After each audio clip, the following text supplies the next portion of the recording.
sahabat hidup senang, rakyatnya susah, hidup dengan rakyatnya kelaparan. Oleh karenanya saya tidak akan pernah diam, tidak akan pernah bungkam saudara. Walaupun saya harus mati, walaupun lidah saya harus dipotong musuh-musuh Allah oleh para pengkhianat bangsa, oleh para koruptor, sekalipun saya punya badan harus dipotong-potong menjadi beberapa bagian, menjadi potongan-potongan kecil untuk menghentikan suara-suara kebenaran saya, untuk menghentikan saya menyampaikan yang benar itu benar. Demi Allah, jangan dipotong-potong, saya tidak akan berhenti. Jangan dicincang-cincang, saya tidak akan berhenti. Malah semakin dipotong-potong, semakin dicincang dengan dibunuh. Demi Allah, akan semakin saya teriakkan suara-suara kebenaran di negara kesatuan.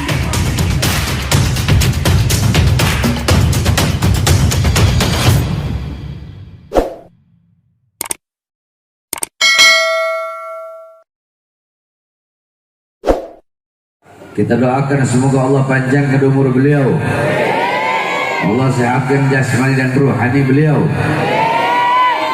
Yang saya cintai, yang saya muliakan, saudara saya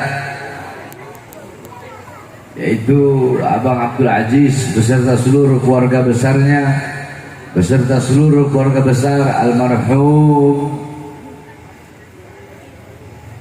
Bapak RH Mastam dan Ibu Hajah Aminah, seluruh keluarga besar beliau yang pada malam hari ini kita mengadakan acara haul akbar daripada beliau berdua. Mudah-mudahan Allah Subhanahu wa taala mengampuni dosa-dosa beliau, Allah rahmati beliau-beliau dengan pandangan rahmat, pandangan kasih sayang, pandangan pengampunan. Allah muliakan beliau-beliau dengan berjumpa dengan baginda Nabi besar Muhammad sallallahu alaihi wasallam. Sedikit saja saudara-saudara, karena saya masih banyak acara lagi. Saudara-saudara, sedikit saya bahas tentang haul. Haul itu memiliki 3 makna. Perhatikan, haul memiliki 3 makna.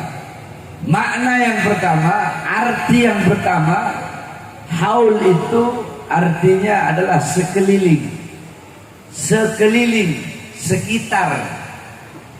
Dalam Al-Quran Allah berfirman, alladzi barakna haulahu, yang kami berkahi sekelilingnya. Itu haul. Yang pertama artinya sekeliling, sekitar. Alladzi barakna haulahu, yang kami berkahi sekelilingnya. Haul yang kedua maknanya artinya adalah daya, kekuatan, upaya. La haula, tidak ada daya, tidak ada upaya. Haul yang ketiga maknanya 1 tahun. Setiap perputaran waktu 1 tahun itu namanya haul. Kita sering mendengar acara-acara haul, haul para wali, haul orang-orang soleh, haul para ulama. Di Depok, di Citayam ada haul Sayyidul Walid Al-Alim Al-Allama Al-Habib Abdurrahman As-Segaf. Di Bogor ada haul Keramat Empang Habib Abdullah bin Muhsin Al-Abbas. Di Jakarta ada haul Habib Ali bin Abdurrahman Al-Habsi Kuitang, oleh Habib Salim bin Ahmad bin Jindan, oleh Habib Kuncung, oleh Habib Hasan Muhammad Al-Haddad Priuk, haul di Al-Hawi. Kemudian di Jawa Timur ada haul Habib Soleh Tanggul, haul Habib Abu Bakar Muhammad Segaf Gresik, oleh Habib Hadi bin Abdullah Al-Haddar Banyuwangi, haul Kiai Abdul Hamid Pasuruan. Kemudian di Jawa Tengah ada haul Pekalongan, ada haul Tegal, ada haul Semarang. Kemudian di daerah banyak, di daerah haul para habaib, haul para kiai, yakni haul orang soleh. Nah, yang namanya haul itu untuk orang-orang soleh, itu untuk orang-orang yang baik, yang dimana di dalam acara haul kita bisa mengambil intifa, bisa mengambil istifadah, bisa mengambil manfaat, bisa mengambil faedah, bisa mengambil keutamaan, bisa mengambil ilmu, bisa mengambil hikmah daripada sahibul haul, daripada orang yang dihauli.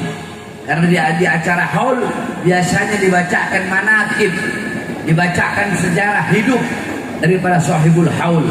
Bagaimana ini orang ini sahibul haul ketika masih hidup, ilmunya, akhlaknya, adabnya, budi pekertinya, ibadahnya, zuhudnya, qanaahnya, amar ma'rufnya, nahi mungkarnya, keberaniannya seperti apa, sehingga kita bisa menjadikan beliau-beliau sebagai teladan, sebagai uswah, sebagai qudwah, sebagai pedoman dalam kehidupan kita sehari-hari. Nah, ada juga acara-acara haul yang dimana itu merupakan bakti anak kepada kedua orang tuanya, yang dimana ketika orang tuanya sudah meninggal, ya, dibikin tahlil 1 hari, 3 hari sampai 7 hari, kemudian ada 40 hari, 40 hari 100 hari, sampai 1 tahun dibikinkan haul, terus seperti itu, terus setiap tahun dibikinkan haul. Ini adalah bakti seorang anak kepada kedua orang tua untuk mendoakan, duduk di sini berkumpul bersama para ulama, para habaib, para kiai, dibacakan yasin, dibacakan tahlil, dibacakan tahmid, dibacakan tasbih, dibacakan sholawat, yang dimana dikatakan bahwasanya barang siapa yang membaca yasin maka kelak di akhirat akan Allah subhanahu wa ta'ala ciptakan bagi orang tersebut 99 istana yang temboknya terbuat dari emas putih, tanahnya terbuat dari kasturi. Setiap satu istana terdapat 99 kamar. Setiap satu kamar terdapat 99 ranjang. Setiap satu ranjang terdapat 99 kasur. Setiap satu kasur terdapat 99.000 bantal. Setiap satu bantal terdapat 99.000 bidadari. Ini yang Allah persiapkan bagi orang-orang yang suka membaca yasin. Tadi dibacakan yasin, dihadiahkan untuk almarhum sahibul haul, maka itulah yang Allah persiapkan baginya kelak di akhirat. Yang kedua, dibacakan tahlil, la ilaha illallah, la ilaha illallah. Apa kata Allah dalam hadis qudsi? La ilaha illallah ismi, la ilaha illallah itu adalah benteng pertahananku. Maka barang siapa yang membaca la ilaha illallah, maka dia telah masuk ke dalam benteng pertahananku. Barang siapa yang masuk ke dalam benteng pertahananku, maka berarti dia aman dari azab dan siksaku. Tadi dibacakan tahlil yang dihadiahkan, yang diniatkan untuk almarhum, untuk almarhumah, maka insya Allah almarhum dan almarhumah akan aman dari segala macam azab dan siksa Allah subhanahu wa ta'ala. Baik dalam kubur, baik di yaumul ba'ts, di hari kebangkitan, baik di yaumul mahsyar, di padang mahsyar, ya, baik di yaumul hisab, di hari perhitungan, di yaumul mizan, di hari pertimbangan, ketika melewati siratul mustaqim sehingga masuk surga bersama baginda Nabi besar Muhammad sallallahu alaihi wasallam. Berbakti kepada kedua orang tua bukan hanya semasa hidupnya saja, tetapi walaupun orang tua telah meninggal dunia, kita bisa berbakti kepada orang tua. Bagaimana caranya? Acara malam hari ini adalah bukti bakti anak kepada orang tua yang telah meninggal dunia, dengan duduk mengumpulkan umat, mengumpulkan jamaah, mengumpulkan para ulama untuk mendoakan kedua orang tuanya yang telah meninggal. Sebab idza mata ibnu adam inqata amaluhu illa min thalatha sadaqatin jariyah, al ilmu yantafa'u bih wa waladun salih yad'u lah. Apabila manusia itu wafat, apabila manusia itu meninggal, maka terputus seluruh amal-amal hidupnya. Kita sholat, masih hidup sholat, udah mati kita nggak bisa sholat, putus. Kita masih hidup puasa, udah mati kita nggak bisa puasa, putus. Masih hidup kita haji, masih udah mati nggak bisa kita haji, putus amal ibadah. Tapi kalau kita hidup meninggalkan 3 perkara ini, maka walaupun kita telah wafat, walaupun telah mati, walaupun jasad terkubur, pahalanya akan mengalir terus sampai datangnya hari kiamat. Apa 3 amal tersebut? Apa 3 ibadah tersebut? tiga amal tersebut. Yang pertama al-ilmu yang tafa'ubih, ilmu yang bermanfaat. Siapa? Beliau-beliau para ulama, para ustaz, para kiai, para habaib yang mengajarkan ilmu kepada kita semua sehingga ilmunya bermanfaat. Kita mengajarkan kepada murid-murid kita, kita mengajarkan kepada anak-anak kita, terus dari generasi ke generasi sehingga ilmu tersebut bermanfaat. Walaupun yang memberi ilmu tersebut telah meninggal, pahalanya akan mengalir sampai datangnya hari kiamat. Yang kedua, orang yang mengeluarkan hartanya di jalan Allah Subhanahu wa taala untuk bangun pondok pesantren, untuk bikin masjid, untuk madrasah, untuk anak yatim, untuk di jalan Allah, maka harta tersebut akan menjadi amal jariah yang pahalanya akan mengalir terus sampai datangnya hari kiamat. Tidak ada harta yang bisa menyelamatkan seseorang dalam kubur kecuali harta yang dikeluarkan di jalan Allah Subhanahu wa taala. Nah, yang ketiga, waladun saleh yad'ulah. Inilah acara pada malam hari ini. Anak soleh yang mendoakan kedua orang tuanya. Anak soleh yang membaca doa, mengirimkan yasin, tahlil, mengirimkan sholawat, membaca sholawat, diniatkan untuk orang tua yang telah meninggal dunia, yang pahalanya akan mengalir bagi orang tuanya sampai datangnya hari kiamat. Kita duduk di majelis, baca sholawat, ya Rabbi salli ala Muhammad, ya Rabbi salli alaihi wasallim, ya Rabbi, ya satu huruf, alif satu huruf, ra satu huruf, ba satu huruf, ya satu huruf. Ya Rabbi itu 5 huruf. Kata Rasulullah, man shalla alayya salatan wahidatan sallallahu alaihi hasyra. Barang siapa yang bersalawat kepada aku 1 kali, maka Allah bersalawat kepadanya 10 kali. Salawat dari Allah itu adalah rahmat.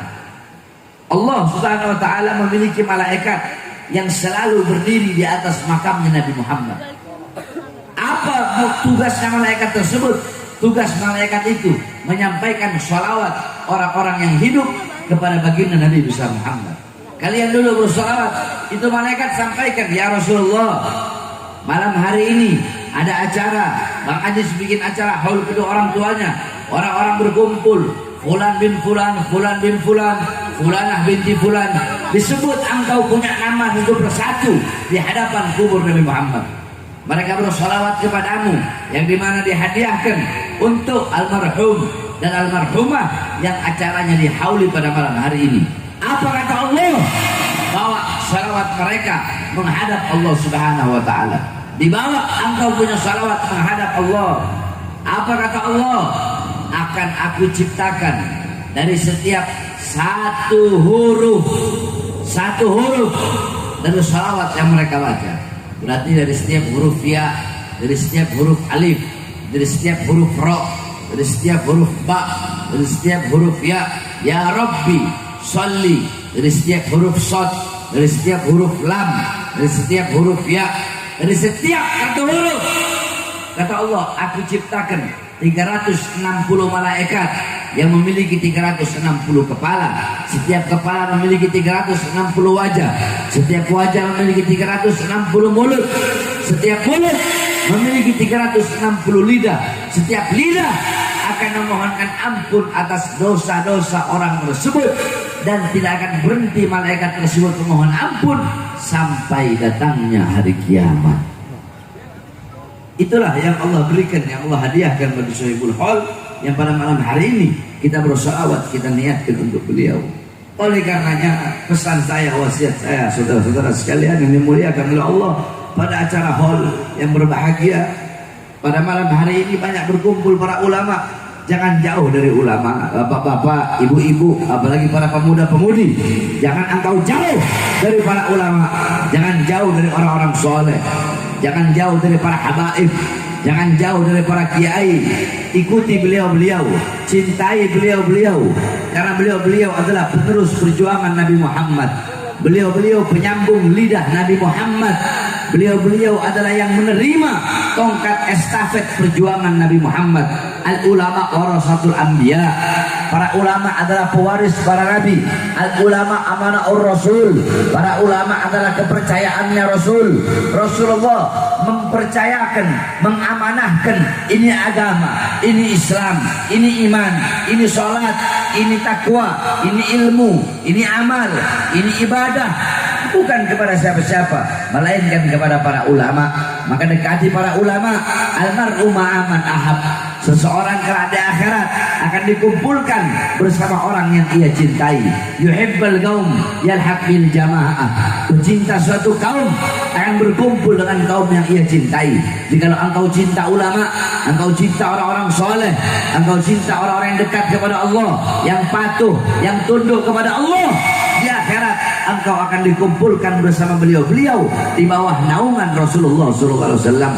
Tetapi kalau yang engkau cintai, yang engkau ikuti para artis-artis, para orang-orang yang suka berbuat dosa, ahli maksiat, mungkarat, dolalat, sayyiat, mukhalafat, yang suka mengumbar aurat, mereka yang kalian cintai, mereka yang kalian idolakan, di akhirat kalian pun akan dikumpulkan bersama mereka.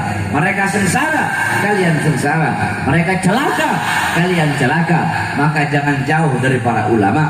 Rasulullah SAW bersabda dalam hadisnya, kun aliman, jadilah orang-orang yang berilmu. Jadilah kalian orang berilmu. Jadilah kalian orang alim. Jadilah ustaz-ustazah. Jadilah orang yang mengerti agama. Gak bisa jadi orang berilmu. Gak bisa jadi orang berilmu. Kun muta'alliman, jadilah santri yang menuntut ilmu, yang mencari ilmu agama. Gak bisa jadi santri. Gak bisa menuntut ilmu agama, gak bisa cari ilmu agama, gak bisa jadi santri. Kun mustami'an, ada pilihan ketiga. Apa itu? Jadilah pendengar ilmu, pendengar hikmah ulama, pendengar nasihat ulama. Gak bisa juga, gak ada waktu, saya sibuk dengan urusan-urusan dunia. Gak bisa jadi pendengar ilmu, gak bisa jadi pendengar nasihat ulama. Pilihan terakhir, kun muhibban, itu pilihan terakhir. Jadilah pecinta. Pecinta apa? Pecinta ulama, pecinta para ustadz, pecinta para kiai, pecinta para habaib, pecinta ilmu. Itu pilihan terakhir bagimu. Tidak ada lagi pilihan selain itu. Jadi orang alim gak bisa jadi santri, jadi santri gak bisa jadi pendengar, jadi pendengar gak bisa jadi pecinta. Itu pilihan terakhir. Wala takun khamisan, jangan engkau jadi golongan yang kelima. Siapa golongan yang kelima? Orang alim bukan, orang berilmu bukan, santri bukan, ngaji agama enggak, bukan, pendengar ilmu bukan, pendengar nasihat bukan, pecinta juga bukan, bangsat ya, goblok ya, bodoh ya, ahli maksiat ya, yang suka berbuat dosa ya, melacur ya, narkoba ya, mabok ya, judi ya, ngebunuh orang ya, menyengsarakan rakyat ya, koruptor uang rakyat ya, bikin susah rakyat ya, malah menjadi pembenci para ulama. Udah ulama bukan ya, ustadz kiai orang yang ngerti agama bukan, pencari ilmu juga bukan, mendengarkan ilmu juga bukan, pecinta juga bukan, bangsat ya, pembunuh ya, Sambo pembunuh, siapa? Sama? Sama? Kurang keras.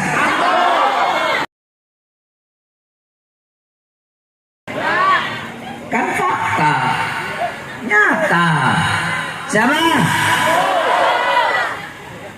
Karena kan saya baru keluar penjara, saya nggak tahu apa-apa. Keluar penjara, ada mobil lewat, truk polisi diterakin, Sambo, Sambo. Kenapa ini, ada apa memang? Saya lihat, oh Sambo bunuh orang, ajudannya dibunuh sama dia dengan sadis. Siapa? Makarallah. Allah tidak diam, Allah tidak buta, Allah tidak peduli. Saudara-saudara, satu nyawa anggota kepolisian hilang, dibunuh oleh petingginya, dibunuh oleh sang jenderalnya. Satu Indonesia gempar sampai keluar sana. Semua ditangkap, diproses, diadili. Semua jenderal-jenderal turun. Satu nyawa. Tapi ketika 6 nyawa yang hilang, kemana para jenderal-jenderal itu? Betul. Harus adil dong. Jangan karena mentang-mentang yang meninggal di polisi, terus semua jenderal turun ikut, semua langsung sambonya ditangkap, sambonya ditahan. Nah, terus yang 6 nyawa ini, apakah mereka bukan manusia? Apakah mereka binatang? Apakah mereka tidak punya bapak? Apakah mereka bukan lahir dari rahim seorang ibu? Apakah mereka tidak memiliki anak dan istri? Mereka adalah orang-orang yang dimana ibu-ibu mereka kehilangan anaknya, bapak-bapak mereka kehilangan anaknya, istri-istri mereka menjadi janda, anak-anak mereka menjadi yatim. Bukankah mereka rakyat Indonesia? Bukankah mereka pribumi Indonesia yang harus juga mendapatkan keadilan di negara Indonesia, saudara? Giliran satu orang yang meninggal, yaitu memang biadab, Sambo biadab, bejat, kurang ajar. Tapi kan ini 6 laskar juga 6 nyawa, bukan cuma 1 nyawa, 6 nyawa yang melayang.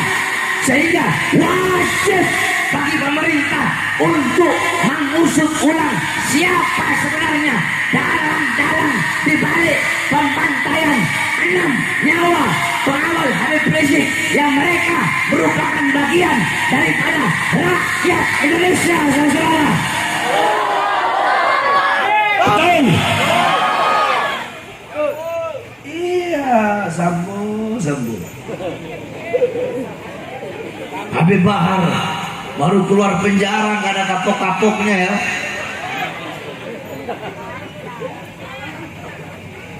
Habib Bahar baru keluar penjara 2 hari tahun 2020, baru 2 hari keluar udah dibawa ke Nusa Kambangan, ditahan lagi.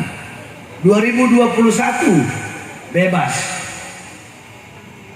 akhir bulan masuk penjara lagi 7 bulan, baru keluar lagi. Kok nggak kapok-kapok Habib Bahar? Tidak ada kata kapok bagi Bahar bin Smith dalam menyampaikan kebenaran. Tidak ada kata kapok, tidak ada kata capek, tidak ada kata lelah di dalam menyuarakan kebenaran, di dalam menyampaikan yang hak itu hak, yang batil itu batil. Coba kita lihat, saudara-saudara. Sekarang makin hari makin rusak.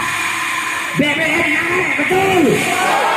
Saya tanya semua yang ada di sini, rakyat atau bukan? Woi, rakyat atau bukan? Rakyat atau bukan? BBM naik, susah tidak? Susah tidak? Rasain enggak? Lu ngerasain enggak? Apa enak? Enak. Susah apa enggak? Susah apa enggak? Ibu-ibu semua serba naik enggak? Minyak goreng, cabai, bawang, beras, naik enggak? Susah apa enak? Susah apa enak? Para pejabat hidup senang, rakyatnya susah. Hidup dengan rakyatnya kelaparan. Oleh karenanya saya tidak akan pernah diam, tidak akan pernah bungkam, saudara. Walaupun saya harus mati, walaupun lidah saya harus dipotong, sekalipun saya punya badan, saya punya jasad dicincang-cincang, lau gata tadi irban, sekalipun badan saya, tubuh saya dicincang-cincang oleh para musuh-musuh Allah, oleh para pengkhianat bangsa, oleh para koruptor, sekalipun saya punya badan harus dipotong-potong menjadi beberapa bagian, menjadi potongan-potongan kecil untuk menghentikan suara-suara kebenaran saya, untuk menghentikan saya menyampaikan yang benar itu benar. Demi Allah, jangan dipotong-potong, saya tidak akan berhenti. Jangan dicincang-cincang, saya tidak akan berhenti. Malah semakin dipotong-potong, semakin dicincang dengan dibunuh. Demi Allah, akan semakin saya teriakkan suara-suara kebenaran di negara kesatuan Republik Indonesia, saudara. Saya tanya semuanya, siap sampaikan kebenaran? Siap sampaikan kebenaran? Risikonya di penjara, siap? Siap. Benar. Sekarang ngomong siap. Berhadapan sama polisi, ampun Pak.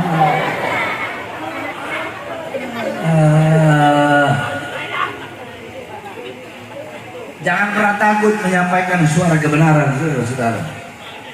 Perhatikan. Demi Allah, saya nggak akan pernah takut menyampaikan yang benar itu benar. Ibu, saya baru keluar penjara masuk, buat apa? Nah, saya bela rakyat. Yang saya bela engkau umat, saya punya kakek umat Nabi Muhammad. Saya punya anak-anak masih bayi. Saya nggak peduli. Anak saya ada yang umur 8 bulan, ada yang masih umur 4 bulan.